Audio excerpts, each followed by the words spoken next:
Assalamualaikum warahmatullahi wabarakatuh. Waalaikumsalam warahmatullahi wabarakatuh. Alhamdulillahi wahdah, wassalatu wassalamu ala man la nabiyya ba'dah.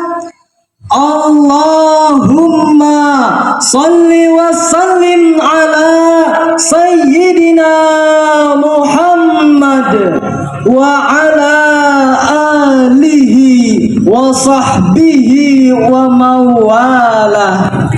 Amma ba'd.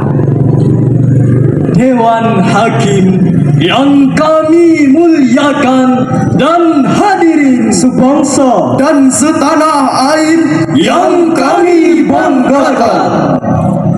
Teknologi yang semakin canggih membawa dampak luas di semua belahan bumi, tak terkecuali Indonesia. Ia laksana pisau bermata dua, bisa memberi nilai positif dan negatif tergantung siapa yang memanfaatkannya. Teknologi informasi misalnya bisa menjadi media pembentukan karakter terpuji atau al-akhlakul karimah, dan bisa menjadi media dekadensi moral atau al-akhlakul mazmumah, khususnya bagi generasi muda. Berita tentang seks bebas dan kematian akibat miras dan narkoba di kalangan generasi muda hampir setiap hari memenuhi halaman media sosial. Beberapa waktu silam, dunia pendidikan dikagetkan dengan ulah pelajar SMA di Jawa Tengah menikam gurunya yang seharusnya dihormati. Kita menjerit prihatin melihat karakter generasi muda kita yang telah jauh dari nilai-nilai Al-Quran.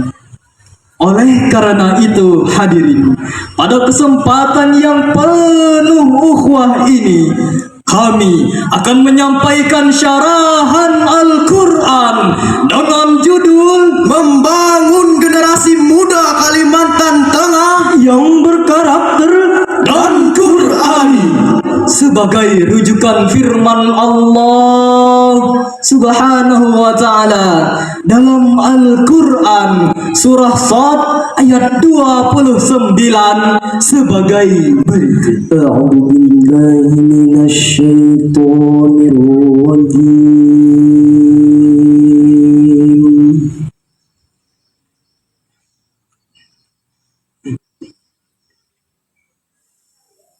Bismillahirrahmanirrahim.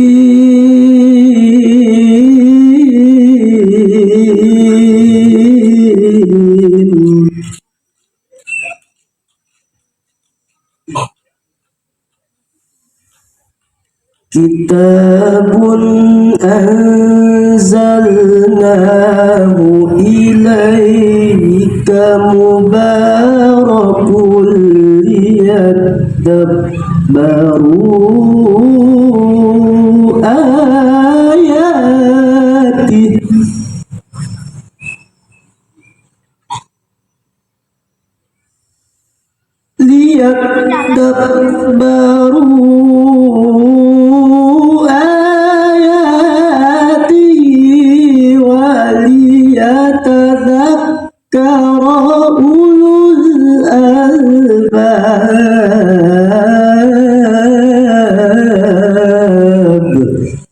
Aku berlindung kepada Allah dari godaan syaitan yang terkutuk dengan menyebut asma Allah yang Maha Pengasih lagi Maha Penyayang. Al-Quran ini adalah kitab yang kami turunkan kepadamu, Nabi Muhammad, yang penuh berkah, supaya mereka menghayati ayat-ayatnya dan orang-orang yang berakal sehat mendapat pelajaran. Hadirin rahimakumullah, Syekh Jalaluddin Al-Mahali dan Syekh Jalaluddin As-Suyuti dalam tafsir Al-Jalalain menjelaskan bahwa kata liat baru dalam ayat ini mengandung perintah untuk mendalami nilai-nilai yang terkandung dalam Al-Quran. Dari situlah pedoman dan pelajaran berharga kita peroleh, lalu kita jadikan pegangan. Itulah generasi ulul albab, generasi yang cerdas intelektualnya sekaligus cerdas spiritualnya.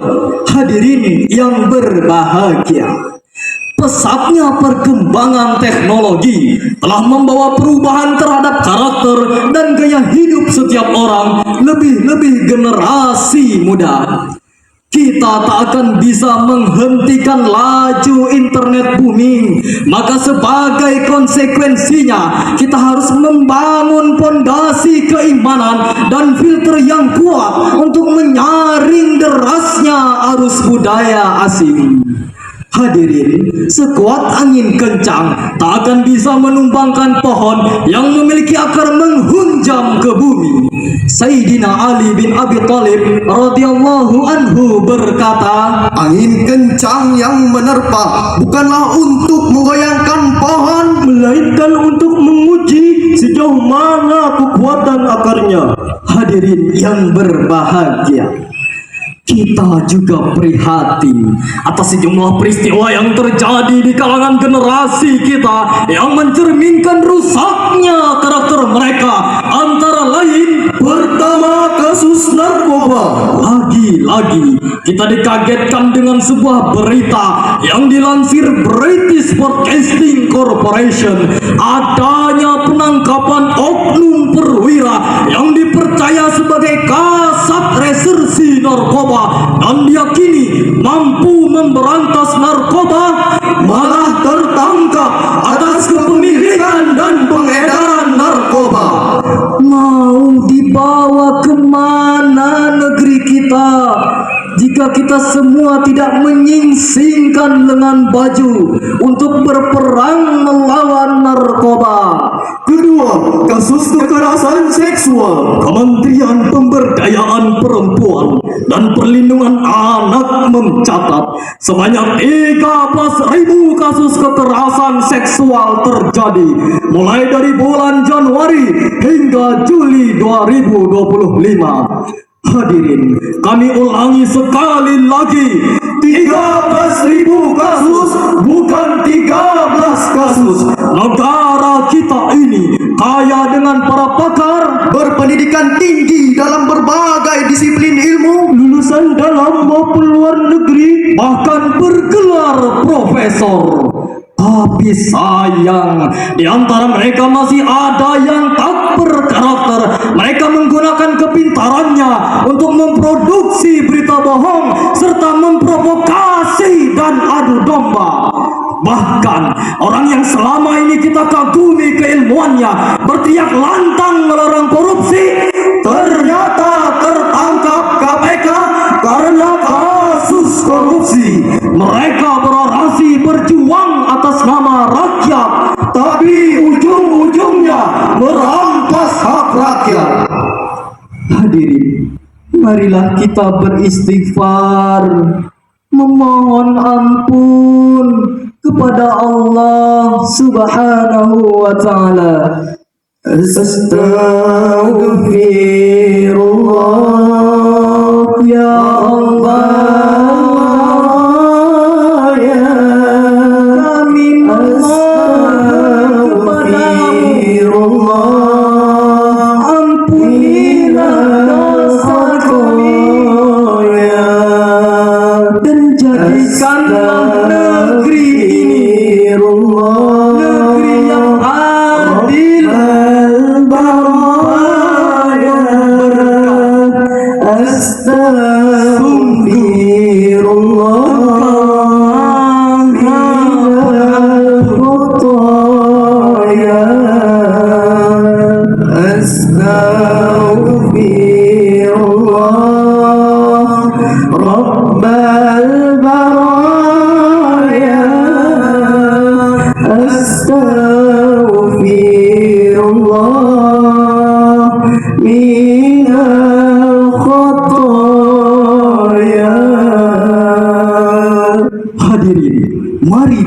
belajar dari sejarah Cina. Siapa yang tidak kenal dengan tembok Cina, salah satu situs keajaiban dunia yang sampai saat ini berdiri kokoh melewati banyak generasi zaman. Ketika Cina zaman kuno hendak hidup dalam kondisi aman, mereka membangun tembok Cina sangat begitu besar untuk melindungi negaranya. Memang tembok itu sangat kokoh sehingga dalam beberapa kali perang tak dapat ditembus musuh. Ternyata hadirin, sekian ratus tahun kemudian tembok itu berhasil ditembus oleh musuh dengan cara menyogok penjaga temboknya. Cina di zaman itu disibukkan dengan pembangunan temboknya, tapi mereka lupa membangun karakter manusianya. Lantas timbullah pertanyaan hadirin, apa yang harus kita lakukan untuk menyelamatkan generasi kita dari karakter perusak masa depan bangsa?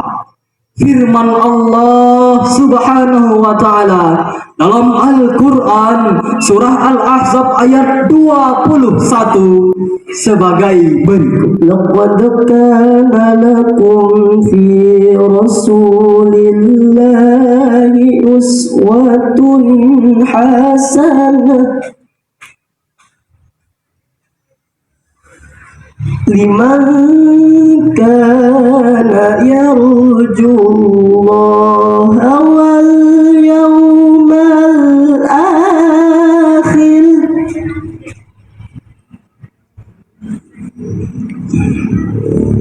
wa dzakarallaha katsiran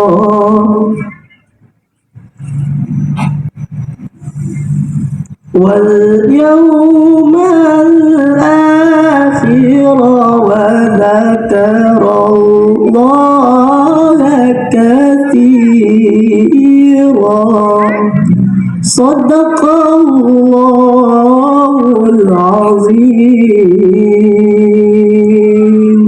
Sungguh pada diri Rasulullah benar-benar ada suri teladan yang baik bagimu, yaitu bagi orang yang mengharap rahmat Allah dan kedatangan hari kiamat, serta orang yang banyak mengingat Allah.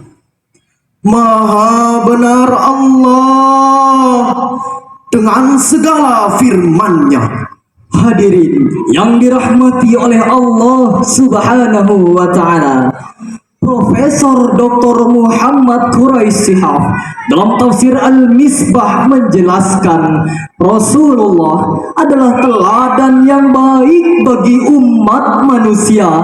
Beliau mengajarkan nilai-nilai karakter yang mulia, meliputi akhlak kepada Allah, akhlak kepada sesama manusia, bahkan akhlak kepada alam semesta. Rasulullah sallallahu alaihi wasallam pernah bersabda, "Akmalul mu'minina imanan ahsanuhum khuluqa." Orang mukmin yang paling sempurna imannya adalah yang terbaik akhlaknya. Hadis riwayat At-Tirmizi. Hadirin yang berbahagia, ada beberapa hal yang harus kita lakukan untuk membangun generasi yang berkarakter di negeri tercinta. Antara lain, pertama, menanamkan nilai-nilai agama melalui pembiasaan serta keteladanan. Kedua, menciptakan lingkungan yang religius baik melalui bahan bacaan, tontonan maupun komunitas pergaulan. Kita acungi jempol program Kemenak Republik Indonesia, yaitu Gerakan Maghrib Mengaji dengan harapan agar masyarakat dan khususnya generasi muda Kalimantan Tengah kita aktif mengkaji Al-Quran serta mengamalkannya dalam kegiatan sehari-hari. Kami yakin jika nilai-nilai Al-Quran sudah menjadi tuntunan aktivitas kehidupan, maka siapapun orangnya, apapun profesinya, ia akan menjadi orang yang baik. Kalau ia pejabat, ia akan amanah dan bermanfaat. Kalau ia seorang pedagang, ia akan jujur dalam menimbang. Jika ia birokrat, ia akan mengambil uang rakyat. Dan kalaupun ia jaksa, ia akan bermain api dalam masalah yang ditanganinya. Hadirin yang berbahagia, dari uraian ini dapat kita ambil kesimpulan. Pertama, masa depan bangsa ditentukan oleh generasi yang berkarakter. Dan kedua, untuk membentuk karakter tersebut tak ada pilihan lain kecuali kembali kepada Al-Quran dan keteladanan Rasulullah Sallallahu Alaihi Wasallam. Hadirin, sebelum menutup syarahan Al-Quran ini, izinkanlah kami untuk menyampaikan sebuah pantun. Bunga melati mekar di taman, Harum baunya dan menawan. mendidik generasi berkarakter dan beriman, maka Al-Quran harus jadi pedoman. Wassalamualaikum warahmatullahi wabarakatuh. Waalaikumsalam warahmatullahi